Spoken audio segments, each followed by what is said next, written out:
नमस्कार छात्रों, मैं अब्दुल हबीब एक बार फिर आपका स्वागत करता हूं आपके अपने चैनल प्रगति कैरियर इंस्टीट्यूट में।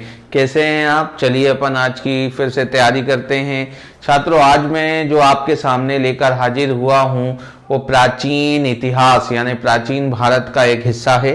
तो अपना आज का जो टॉपिक है वो प्राचीन भारत के अंतर्गत आता है और इतिहास विषय का एक टॉपिक है। मैंने इससे पहले आपको मौर्य शासकों के बारे में पढ़ाया। मेरे जो पिछले जो एपिसोड रहे हैं वो मौर्य शासकों के बारे में रहे। इससे पहले मेरा एक एपिसोड जो है हड़प्पा के बारे में भी रहा और उसको आपने बहुत सराहा और उसमें मुझे बहुत सारे व्यूज़ भी आए हैं और बहुत अच्छे कमेंट्स भी आए हैं जिन्होंने मेरी जो है उत्साह बढ़ाई और मेरे जोश को भरा है और आगे बढ़ाया है। चलिए, मैं उसी जोश से आपके लिए आगे और टॉपिक्स बनाता रहूँगा और एपिसोड बनाता रहूँगा। आप इसका अध्ययन करते रहें और एग्ज़ाम की तैयारी करते रहें और सफल होते रहें।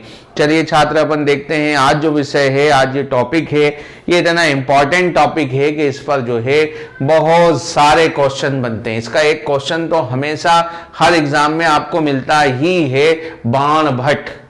इसका एक जो टॉपिक है जिसके अंदर अपन आज पढ़ेंगे, बाण भट्ट आपको बिल्कुल मिलता ही है।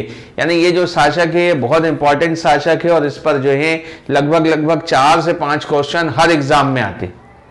4 से 5 क्वेश्चन बनते हैं, इतना एलोबरेटेड है, इतना एमपी टॉपिक है। इसी के साथ साथ मेरा जो एपिसोड था आपने देखा होगा अशोक, उस पर भी 4-5 क्वेश्चन बनते हैं। एक क्वेश्चन अशोक की जो है कॉमन जो जीवन है उस पर बनता है, दूसरा जो क्वेश्चन बनता है वो उसके जो शिलालेख हैं उस पर बनता है और तीसरा जो क्वेश्चन उसका बौद्ध धर्म का सहयोग जो है उस पर बनता है। इसी तरह से आज अपन बात करेंगे इस शासक के बारे में, तो इसके भी जो 2-3 हिस्से हैं उस पर जो है 2-3-4 क्वेश्चन बनते ही हैं। ये बहुत अच्छा टॉपिक है, तो आप इसे बहुत अच्छे से तैयार करिएगा और इम्पोर्टेंस देकर तैयार करिएगा। चलिए अपन देखते हैं शासक के बारे में। तो ये जो शासक है हर्षवर्धन, आज का जो हमारा टॉपिक है हर्षवर्धन, ये जो शासक है ये पुष्यभूति वंश के अंतर्गत आता है।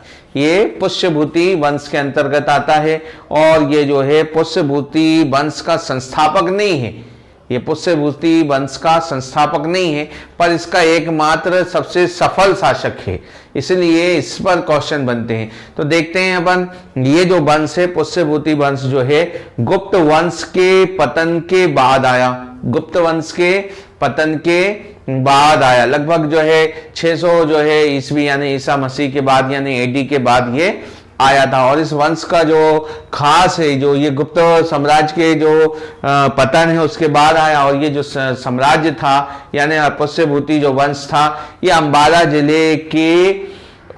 जिले के थानेश्वर नामक स्थान से जो है ये वंश जो है स्टार्ट हुआ। ये जो साम्राज्य है ये स्टार्ट हुआ और ये जो वंश है पुष्यभूति वंश जो है हूणों के साथ, हूणों भी एक जो है शासक रहे हैं, हूणों के साथ जो है सफल संघर्ष यानी हूणों के साथ संघर्ष में पुष्यभूति वंश के जो शासक रहे वो सफल रहे। उनकी वजह से पुष्यभूति वंश जो है वो ज्यादा पॉपुलर है और वो पूछा जाता है। इसकी विशेषता ही ये है कि इसने जो है हूण शासकों को हराया, इसलिए इसकी जो है ये प्रसिद्धि बनती है।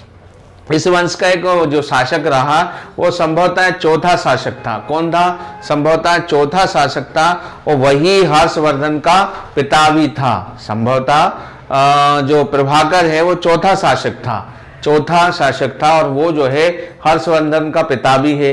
तो जो प्रभाकर वर्धन है उसके 2 बेटे 2 पुत्र जिनके नाम है राज्यवर्धन और हर्षवर्धन, जिसमें एक राज्यवर्धन था दूसरा हर्षवर्धन था। उसकी एक पुत्री भी थी जिसका नाम राज्यश्री था। क्या नाम था? राज्यश्री। तो हर्षवर्धन की 3 संतानें थी, तो वो तीनों संतानों में जो है हर्षवर्धन जो है सबसे काबिल निकला।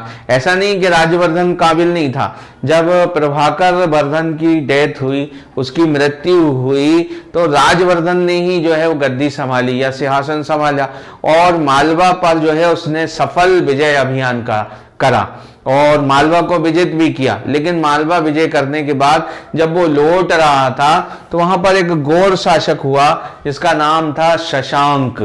क्या नाम था? शशांक। शशांक था उसने जो है जो राज्यवर्धन था उसकी जो है हत्या कर दी, राज्यवर्धन की हत्या कर दी। ये जो राज्यवर्धन था हर्षवर्धन का भाई था, हर्षवर्धन का भाई था। और जो राजश्री थी उसकी तो विवाह हो गया, राजश्री का विवाह हो गया, लिहाजा हर्षवर्धन के हाथ जो है वो सत्ता आई और हर्षवर्धन ने सन 606 ईस्वी में जो है शासन पर बैठा और लगभग इसने जो है 41 वर्ष 41 ईयर्स तक जो है शासन किया। और जो हर्षवर्धन की जो जानकारी है यानी उसकी पूरी जीवन की जो ऑटोग्राफी है यानी बायोग्राफी जो है, एक उसके दरबार में एक कवि था जिसका नाम था बाण भट्ट। क्या था? बाण भट्ट। उसने उसके जीवन पर एक किताब लिख दी जिसका नाम है हर्षचरित। क्या नाम है? हर्षचरित। इसमें बहुत क्वेश्चन बनता है, हर्षचरित किसने लिखी या बाण भट्ट ने कौन सी किताब लिखी, ये क्वेश्चन आता है एग्जाम में, इसलिए इसको आपको विशेष तौर पर क्या करना है, ध्यान रखना। इसके अलावा जो हर्षवर्धन था उसके दरबार में हरिदत्त मयूर, बाण मयूर जो है, हरिदत्त, बाण मयूर और जयसेन नामक जो है 2-3 जो कवि थे और जो लेखक थे, ये भी इसके दरबार में शोभायमान थे, यानी इसके दरबार की शोभा बढ़ाते थे। वैसे हर्षवर्धन जो था ना वो एक अच्छा नाटककार यानी लिखने वाला और एक कवि भी था। उसने 3 नाटकों की रचना भी करी। उन नाटकों के नाम क्या हैं? एक नाटक का नाम है नागानंद। एक नाटक का नाम क्या है? नागानंद। दूसरे नाटक का नाम रत्नावली है और तीसरा सबसे पॉपुलर जो नाटक है वो प्रियदर्शिका है। तो इसने 3 नाटक भी लिखे। किसने? हर्षचरित ने। जो हर्षवर्धन है, हर्षवर्धन ने नाटक लिखे। कौन कौन से? नागानंद, रत्नावली और प्रियदर्शिका भी इसने जो है लिखी। इसे जो है एक जो पुलकेशिन द्वितीय है, पुलकेशिन द्वितीय ने ताप्ती नदी के किनारे इसे हराया था।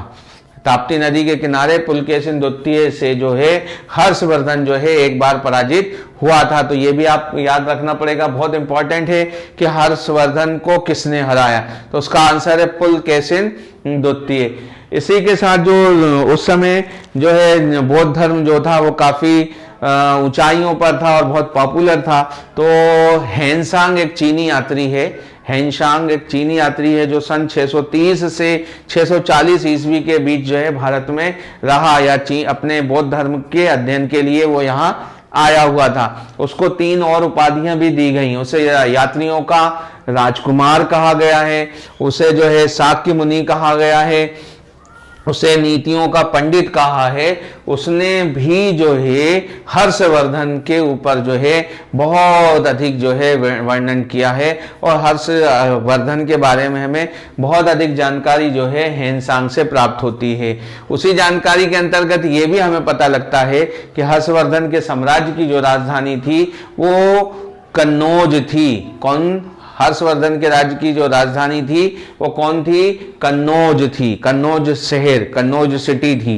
अब आगे अपन बात करते हैं। इसने जो है ना स्वयं का नाम जो है किसने? हर्षवर्धन ने जो है शिलादित्य भी रखा और परम भट्टारक भी रखा।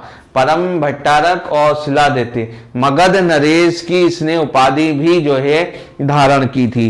बौद्ध धर्म 2 भागों में बटा हुआ है, एक हीनयान और महायान। तो ये जो है महायान शाखा का क्या था? अनुयायी था, यानी महायान शाखा को सपोर्ट करता था और उसमें विश्वास भी रखता था। साथ ही साथ ये जो है हिंदू धर्म में शिव और विष्णु का उपासक भी था, शिव और विष्णु का उपासक भी था। इसने 643 में 2 धर्म सभाओं का भी आयोजन कराया। 2 जो है धर्म सभाओं का भी जो है आयोजन कराया, जिन्हें मोक्ष परिषद कहा गया। इतिहास में इन्हें क्या कहा जाता है? मोक्ष परिषद। किसके द्वारा आयोजित की गई? तो मोक्ष परिषद जो है सन 643 ईस्वी में जो है हर्षवर्धन द्वारा जो है आयोजित कराई गई थी। इसने आगे बढ़ते हैं। इसने जो है 643 में एक ब्राह्मण को जो है अपना दूत बनाकर, राजदूत बनाकर जो है एक चीनी शासक के दरबार में भेजा। बदले में जो चीनी शासक था उसने भी क्रमशः 643 और 646 और एक अन्य यानी 3 राजदूतों को 3 अलग अलग समय में जो है हर्षवर्धन के दरबार में भेजा। लेकिन दुर्भाग्य की बात है तीसरा जो राजदूत था उसके आने के पूर्व ही जो है हर्षवर्धन की क्या हो गई, डेथ हो गई या मृत्यु हो गई। इसी के साथ आगे बढ़ते हैं अपन। इसका एक सेनापति रहा, महासेनापति जिसे कहते हैं, वो सिंहनाद था। महासेनापति कौन था? सिंहनाद था। ये जो था ये इसका मुख्य सेनापति था। तो छात्रों ये मैंने आपको कुछ जानकारी प्रस्तुत की और उम्मीद करता हूं कि आप इस जानकारी को, इस महत्वपूर्ण जानकारी को, एग्जाम उपयोगी जानकारी को आप जो है नोट्स के रूप में कन्वर्ट करेंगे, 2-3 बार याद करेंगे और जो है हर्षवर्धन पर पूछे जाने वाले सवालों के जवाब देकर लाभान्वित होंगे और जो है नौकरी को पाएंगे और सफल होंगे। अगले लेक्चर में अगले टॉपिक को लेकर मैं फिर आपके सामने मौजूद होऊंगा। जब तक के लिए नमस्कार।